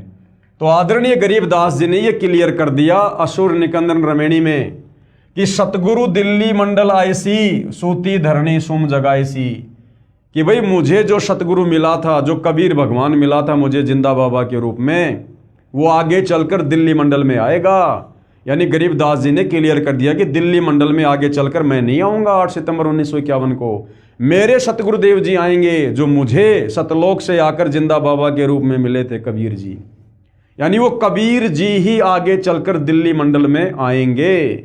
और भाई और बहनों, जो विशेष संदेश सतगुरु रामपाल जी ने अपने इसार जेल के दौरान बाहर हम आत्माओं के लिए भेजे थे, उस विशेष संदेश में भी सतगुरु रामपाल जी ने इस विषय को लेकर बिल्कुल क्लियर कर दिया है कि वर्तमान में तुम्हारे सतगुरु के रूप में, यानी सतगुरुदेव भगवान स्वयं के विषय में कह रहे हैं कि वर्तमान में वही कबीर भगवान गरीबदास जी का सतगुरु वर्तमान में तुम्हारा गुरु है, कि भाई गरीबदास जी के समय आए थे और वर्तमान में तुम्हारे सामने प्रत्यक्ष प्रकट है, पहचान सको तो पहचान लो। तो गरीबदास जी के समय कौन आए थे? खुद कबीर भगवान आए थे जिंदा बाबा के रूप में। और गुरुदेव कह रहे हैं कि जो गरीबदास जी के समय आए थे वही महापुरुष आज धरती पर तुम्हारे सामने प्रत्यक्ष प्रकट है तुम्हारे गुरु के रूप में, यानी सतगुरु रामपाल जी स्वयं वही जिंदा बाबा, वही कबीर भगवान है, जो बड़े सौभाग्य से आप और हमें सतगुरुदेव भगवान के रूप में नसीब हुए हैं। एक छोटा सा संदेश सतगुरु रामपाल जी परमेश्वर जी का सुनिएगा। तो क्या बताते हैं? उत्तर दक्षिण पूर्व पश्चिम फिरता दाने दाने लो, और सर्व कला सतगुरु साहिब की, हरि आए हरियाणे। गरीबदास जी के समय आए थे रिबारे भाई प्रगट सामने था, पहचाने जात पहचान लियो। गरीबदास जी के समय आए थे रिबारे भाई प्रगट सामने था, पहचाने जात पहचान लियो। गरीबदास जी के समय आए थे रिबारे भाई प्रगट सामने था, पहचाने जात पहचान लियो। तो भाई और बहनों, इससे भी ये क्लियर हो जाता है कि वर्तमान में सतगुरु रामपाल जी परमेश्वर स्वयं कबीर भगवान है, कबीर परमात्मा है। और गरीबदास जी ने तो क्लियर कर ही दिया कि सतगुरु दिल्ली मंडल आईसी, यानी मेरा सतगुरु कबीर भगवान आगे चलकर दिल्ली मंडल में आएगा, मैं गरीबदास नहीं आऊँगा। तो भगत प्रहलाद ने मर्दाने से जो कहा था वो सतगुरु रामपाल जी परमेश्वर जी के लिए है। संत गरीबदास जी ने अपनी अमृतवाणी असुर निकंदन रमेणी में कहा है कि सतगुरु दिल्ली मंडल आईसी, यानी मेरा सतगुरु कबीर आगे चलकर दिल्ली मंडल में आएगा, यानी गांव धनाने में प्रकट होगा। और सूती धरनी सुम जगाईसी, भावार्थ है कि संत गरीबदास जी के सतगुरु पूज्य कबीर साहिब जी थे। पुराना रोहतक जिला सोनीपत, रोहतक तथा झज्जर को मिलाकर एक जिला रोहतक था, दिल्ली मंडल में लगता था। यह किसी राजा के अधीन नहीं था, अंग्रेजों के शासनकाल में दिल्ली के अधीन था। संत गरीबदास जी ने स्पष्ट किया है कि सतगुरु यानी परमेश्वर कबीर जी दिल्ली मंडल में आएंगे। तो दिल्ली मंडल में वर्तमान में कौन आए? सतगुरु रामपाल जी आए। तो गरीबदास जी के सतगुरु यानी कबीर भगवान ही स्वयं 8 सितंबर 1951 को सतगुरु रामपाल जी के नाम से प्रकट हुए हैं। दिल्ली मंडल में आएंगे, भक्तिहीन प्राणियों को जगाएंगे, सूती धरनी सोम जगाईसी, और शत भक्ति कराएंगे। ध्यान रहे, कबीर सागर में काल के दूतों ने मिलावट करके सत्य को न जानकर अपनी अटकलबाजी से असत्य प्रमाण दिए हैं। उसका नाश करने के लिए परमेश्वर कबीर जी ने अपने अंश अवतार संत गरीबदास जी द्वारा यथार्थ ज्ञान प्रचार करवाया है, जो संत गरीबदास जी की अमृतवाणी रूप में है। इसी बात की पुष्टि कबीर सागर के संपादक कबीर पंथी श्री युगलानंद बिहारी जी की उस टिप्पणी से होती है जो उन्होंने अनुराग सागर तथा ज्ञान सागर की भूमिका में की है, और कहा है कि कबीर पंथियों ने ही कबीर पंथ के ग्रंथों का नाश कर रखा है।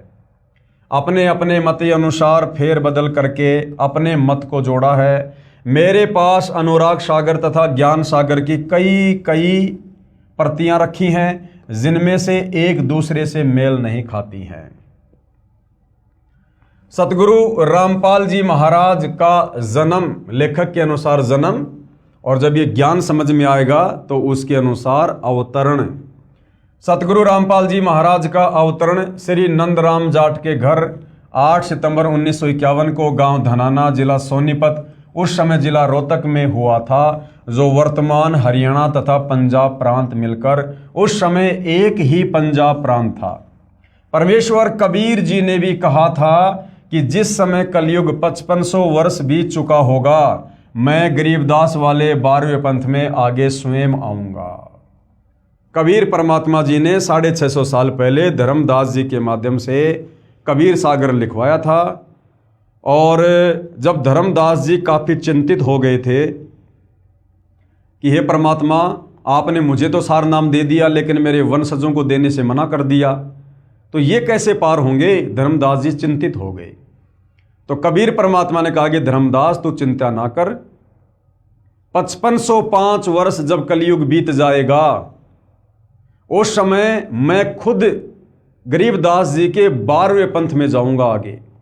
यानी गरीबदास जी का 12वां पंथ चल चुका होगा, और जब वो पंथ समाप्त होने वाला होगा, उस समय मैं खुद ही उस 12वें पंथ में जाऊंगा।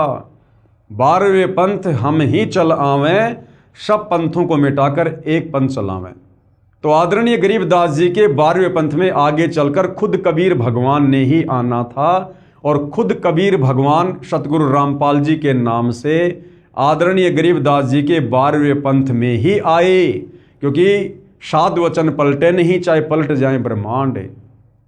तो 17 फरवरी 1988 को सतगुरु रामपाल जी ने एक अच्छी आत्मा आदरणीय रामदेवानंद जी को अपना मुंह बोला गुरु धारण किया, और 17 फरवरी 1988 को गरीबदास जी के 12वें पंथ में दीक्षा ली। सांसारिक दिखावे में दीक्षा ली, अन्यथा जगत गुरु को किसी से गुरु बनाकर दीक्षा लेने की आवश्यकता नहीं होती है। परमेश्वर कबीर जी ने भी कहा था कि जिस समय कलयुग 5500 वर्ष बीत चुका होगा, मैं गरीबदास वाले 12वें पंथ में आगे स्वयं आऊंगा। संत गरीबदास जी द्वारा मेरी यानी कबीर परमेश्वर की महिमा की वाणी प्रकट होगी, तथा गरीबदास वाले 12वें पंथ तक के साधक मुझे आधार बनाकर वाणी को समझने की कोशिश करेंगे, परंतु वाणी को न समझकर शतनाम तथा सारनाम से वंचित रहने के कारण असंख्य जन्म तक शतलोक प्राप्ति नहीं कर पाएंगे। यानी गरीबदास जी के पंथ में जितने भी समय तक गरीबदास जी का पंथ चला, तो गरीबदास जी के पंथ में जितने भी लोग नाम दीक्षा लेंगे, उपदेश प्राप्त करेंगे, वो लोग असंख्य जन्मों तक मोक्ष प्राप्त नहीं कर पाएंगे। उसी 12वें पंथ यानी गरीबदास जी वाले पंथ में, उसी 12वें पंथ गरीबदास जी वाले पंथ में मैं परमेश्वर कबीर जी ही स्वयं चलकर आऊंगा। इस विषय पर भाइयों और बहनों मैंने बहुत सारी वीडियो विस्तार से बना रखे हैं कि आदरणीय गरीबदास जी के 12वें पंथ में स्वयं कबीर परमात्मा ही सतगुरु रामपाल जी के नाम से आए हैं। बहुत सारे जो प्रमाण हैं गुरुदेव के सत्संगों से दास ने दिए हुए हैं। इस ज्ञानगंगा पुस्तक पर यदि हम विस्तार से बात करेंगे तो नए भगत भाई बहन लेख को नहीं समझ पाएंगे।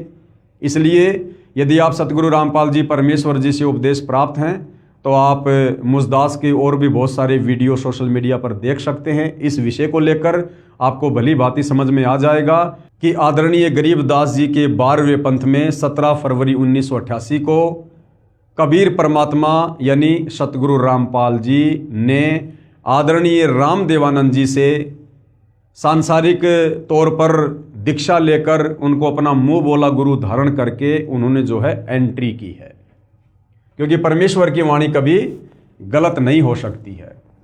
उसी 12वें पंथ गरीबदास जी वाले पंथ में मैं परमेश्वर कबीर जी ही स्वयं चलकर आऊंगा।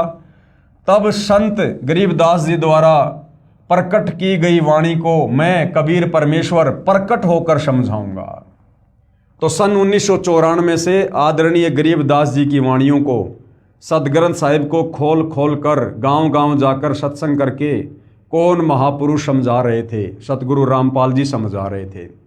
और यहाँ पर आपको एक जो प्रमाण है और मिल गया है, संत गरीबदास जी द्वारा प्रकट की गई वाणी को मैं कबीर परमेश्वर क्या करूंगा, प्रकट होकर समझाऊंगा। मां के गर्भ से जन्म लेकर नहीं, प्रकट होकर समझाऊंगा। तो 8 सितंबर 1951 को सतगुरु रामपाल जी परमेश्वर आप और हम 2 कोटि के जीवों की चरम दृष्टि को धोखा देते हुए, काल को धोखा देते हुए, क्योंकि इस परमेश्वर को कबीर भगवान को वेदों में तस्करा कहा है। तस्करा का मतलब होता है जो आंखों में धूल झोंक कर अपना कार्य करता है। तो ये परमात्मा इस काल की आंखों में धूल झोंक कर इस प्रकार की लीला करता है। आदरणीय नानक जी ने तो कबीर परमेश्वर जी को प्यार में ठग कहा है, जो काल को भी ठग लेता है और अपना ज्ञान प्रचार करके अपनी आत्माओं को शतलोक ले जाता है। तो ये परमेश्वर की अजब गजब लीला है भाइयों और बहनों। ये जब आप इस ज्ञान की गहराई में जाओगे, जब आपको सतगुरु रामपाल जी से जुड़ने के बाद काफ़ी समय हो जाएगा, 5-10 वर्ष, उसके बाद आपको ये बातें समझ में आने लगेंगी। तो क्या कहा गया है, उसी 12वें पंथ गरीबदास जी वाले पंथ में मैं यानी परमेश्वर कबीर ही स्वयं चलकर आऊंगा तथा संत गरीबदास जी द्वारा प्रकट की गई वाणी को मैं कबीर परमेश्वर प्रकट होकर समझाऊंगा। प्रकट होकर, इससे सिद्ध हुआ कि जन्म साखी में जिस जाट संत के विषय में कहा है, निर्विवाद रूप से वह सतगुरु रामपाल जी महाराज ही हैं। फिर भी हम संत गरीबदास जी का विशेष आदर करते हैं, क्योंकि उन्होंने परमेश्वर कबीर जी का अमर संदेश सुनाया है। यदि कोई भ्रम उत्पन्न करे, ये दूसरी शंका है, यदि कोई भ्रम उत्पन्न करे कि 10 गुरु साहिबानों में से भी किसी की ओर संकेत हो सकता है कि भाई भगत प्रहलाद ने जो मर्दाना को कहा था कि वो जाट वर्ण में आएगा, पंजाब की धरती पर आएगा, तो कोई ये भ्रम पैदा ना करे कि वो 10 सिख गुरु साहिबानों की ओर संकेत है। जी नहीं, इसके लिए ध्यान रहे कि 10 सिख गुरु साहिबानों में से कोई भी जाट जाति से नहीं था।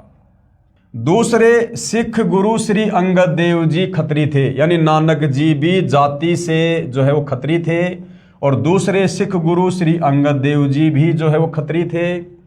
तीसरे श्री अमरदास जी भी जो है वो खत्री थे। चौथे गुरु श्री रामदास जी भी जो है वो खत्री थे, तथा 5वें गुरु श्री अर्जुन देव जी से लेकर 10वें तथा अंतिम श्री गुरु गोविंद सिंह जी तक श्री गुरु रामदास जी की संतान अर्थात खत्री ही थे। फिर भी हम सभी सिख गुरु साहिबानों का विशेष आदर करते हैं।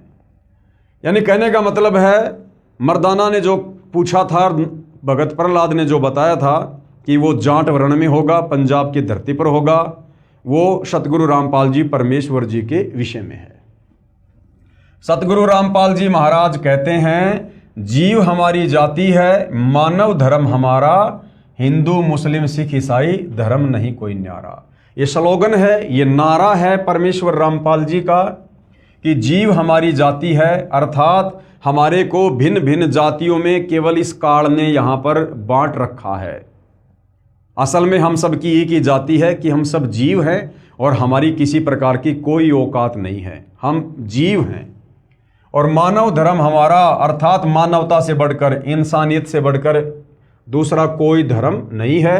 ये बाकी जितने भी धर्म हैं हजारों की संख्या में, मुख्य तौर पर हिंदू, मुस्लिम, सिख, ईसाई, जैनी, बौद्ध, यहूदी, फारसी, मंगोली, ये सब इस काल के द्वारा उत्पन्न किए गए हैं, काल के द्वारा बनवाए गए हैं। आप और हम परमेश्वर की आत्माओं को इस कलयुग के समय में आपस में जो है बांटने के मकसद से, क्योंकि इसी समय कबीर परमात्मा धरती पर तत्वदर्शी संत के रूप में प्रकट होते हैं, अपने ज्ञान का प्रचार करते हैं, आत्माओं को काल के जाल से मुक्त करवाकर सतलोक लेकर जाते हैं। और काल को ये बिल्कुल भी पसंद नहीं है कि कोई भी आत्मा उस तत्वदर्शी संत की शरण में आकर ज्ञान को समझकर सतलोक चली जाए, क्योंकि इस काल को प्रतिदिन 1 लाख मानव शरीरधारी जो है आत्माओं के सूक्ष्म शरीर में जो वासना होती है उसको खाने का श्राप लगा हुआ है, तो ये अपने भोजन को इतनी आसानी से नहीं जाने देता है। तो गुरुदेव भगवान ने हमें बताया है कि जीव हमारी जाति है और मानव धर्म हमारा, हिंदू मुस्लिम सिख ईसाई धर्म नहीं कोई न्यारा। परमेश्वर कबीर जी ने कहा है, जाति न पूछो संत की, पूछ लीजिए ज्ञान, मोल करो तलवार का, पड़ी रहने दो म्यान। कि संतों से हमेशा ज्ञान की बातें करनी चाहिए, जाति और धर्म की बातें नहीं करनी चाहिए। कृपया प्रमाण के लिए देखें फोटोकॉपी जन्म साखी पंजाबी, गुरुमुखी पंजाबी भाषा वाली तथा हिंदी वाली, दोनों में आप जी सहज में समझ सकते हो कि वास्तविकता क्या है। जन्म साखियों के प्रकाशक हैं भाई जवाहर सिंह कृपाल सिंह, अमृतसर पंजाब। कृपया देखिए फोटोकॉपी जन्म साखी भाई बाले वाली, पंजाबी भाषा वाली के पेज नंबर 272 की।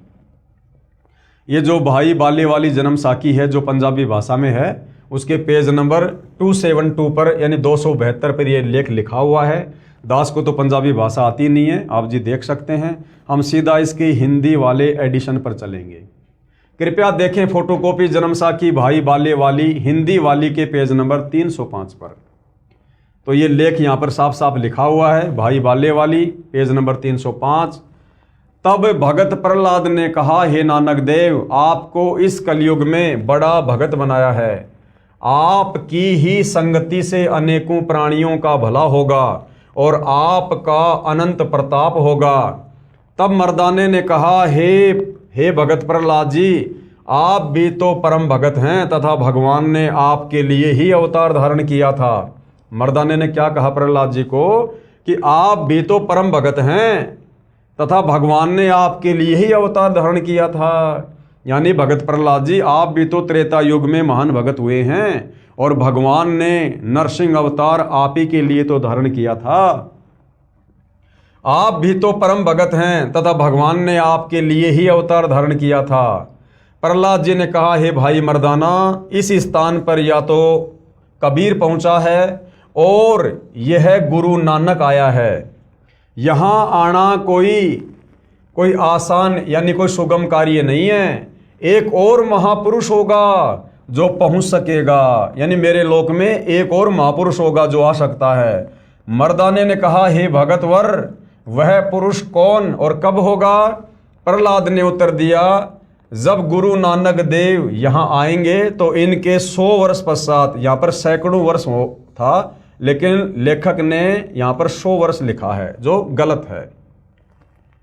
तो इनके सैकड़ों वर्ष पश्चात आएगा, अर्थात यहाँ केवल 3 आदमी ही आने हैं। ये आदमी जो शब्द है ये गलत है। ये किसी भी महापुरुष के लिए आदमी शब्द यूज नहीं किया जाता है। एक तो भगत कबीर अब देखो, जो भगत प्रहलाद है वो अपनी ज्ञानहीनता के चलते, अपनी अज्ञानता के चलते, तत्व ज्ञान ना होने के कारण, और परमात्मा जी को क्या कह रहा है? भगत। एक तो भगत कबीर और दूसरे श्री गुरु नानक देव जी, इनके पश्चात वह तीसरा आएगा। तब मर्दाने ने कहा, हे प्रहलाद जी, कबीर जी तो जुलाहा था और नानक देव जी खत्री हैं, परंतु वह तीसरा किस जाति का होगा? उत्तर में प्रहलाद जी ने कहा, हे मर्दाना, पंजाब की धरती, और वर्ण उसका जाट होगा। वर्ण क्या होगा? जाट होगा, जाट वर्ण में होगा।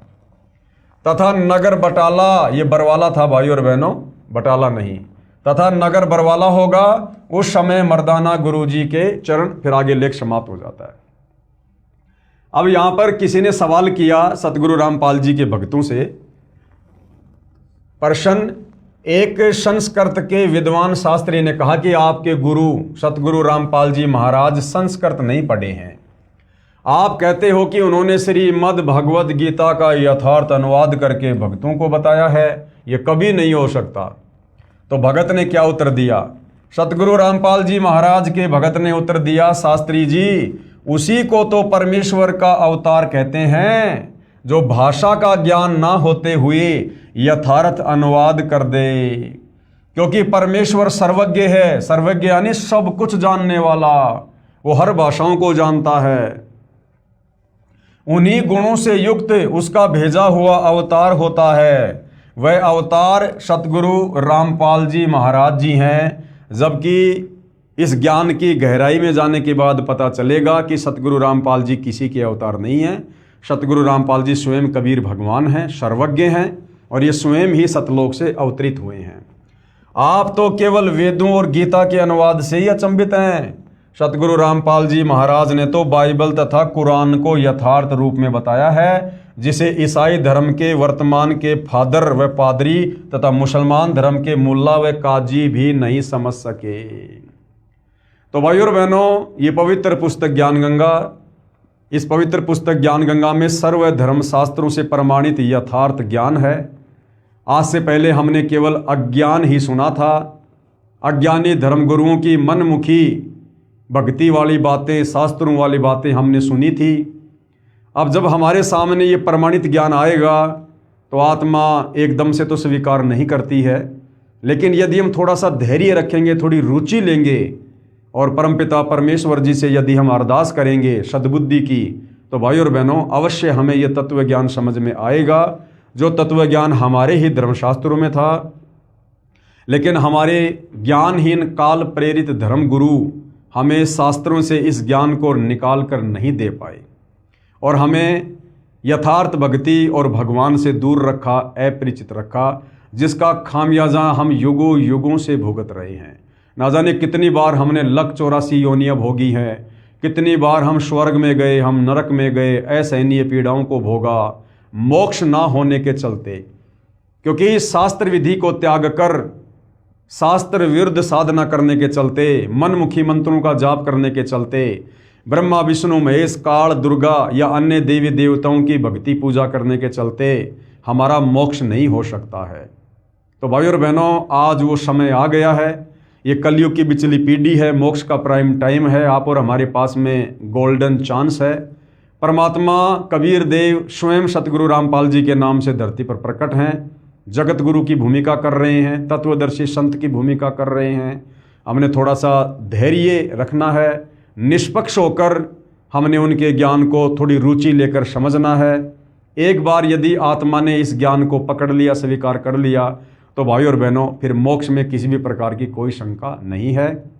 और जैसे जैसे आपको ज्ञान समझ में आ जाता है, और यदि आप नाम दीक्षा लेने के इच्छुक हैं, तो शतलोक आश्रम के मोबाइल नंबरों पर संपर्क कीजिएगा, या शतलोक आश्रम की वेबसाइट है www.jagatgururampalji.org।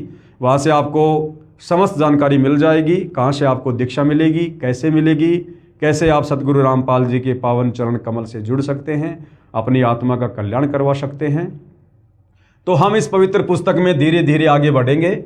तो आज के इस वीडियो में केवल इतना ही। नेक्स्ट हमारा जो टॉपिक होगा वो होगा भक्ति मर्यादा। यानी अभी तक तो हमने केवल इस पुस्तक की भूमिका के ऊपर ही ये 3 वीडियो बनाए हैं और भूमिका को समझना बहुत ही ज़रूरी था।